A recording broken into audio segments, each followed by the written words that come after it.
Now for our continuing coverage of Typhoon Kalmaegi. It has now weakened to a tropical storm after making landfall in southern China on Tuesday. But the impact of its destruction remains visible across the southern coast. On the island province of Hainan, over 440,000 people have been affected, with close to 100,000 forced to relocate. Cleanup work began overnight to drain the water from city streets. In the coastal Guangxi-Zhuang Autonomous Region, 630,000 more people were affected by the severe weather. 2 pedestrians were killed by falling trees, and more than 1 million households are still without power. Schools in the region also remain closed. And over in Guangdong, city streets were left flooded and close to 1 million people affected after heavy downpours pounded the province. Well, Typhoon Kalmaegi has swept China's southern provinces, and now to get a sense of the damage and its impact to the local community, our reporter Wu Lei visits the Zhanjiang city of Guangdong province, where streets lie submerged and residents are trying their very best to salvage what is left.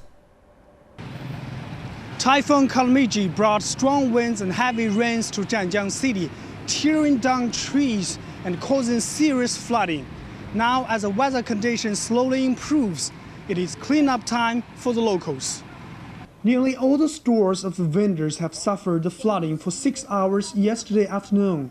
Chu Kangfu's store is selling fishing equipment. He said many of his goods were damaged by the seawater and he lost over tens of thousands of yuan. We have been here since 7 o'clock this morning, cleaning up the goods in the store. There is still much work to do, and the power supply also has not resumed yet. Power is expected to resume this afternoon, as over 30,000 others have been left hanging for over 24 hours. Residents took the time to straighten up whatever that was left valuable, cleaning up their homes and stores. There was always yet another pile of debris and rubbish on the streets, newly strewn from the storm. When a strong wind blows over large amounts of rubbish on the streets, we will need another 3 days to clean it up.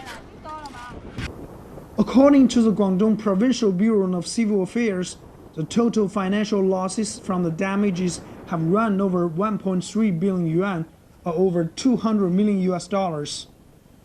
With the help of assistance from local authorities, more than 1.1 million people affected in the province are now trying to restore normalcy in their lives piece by piece. Wu Lei, CCTV, Zhanjiang, Guangdong Province.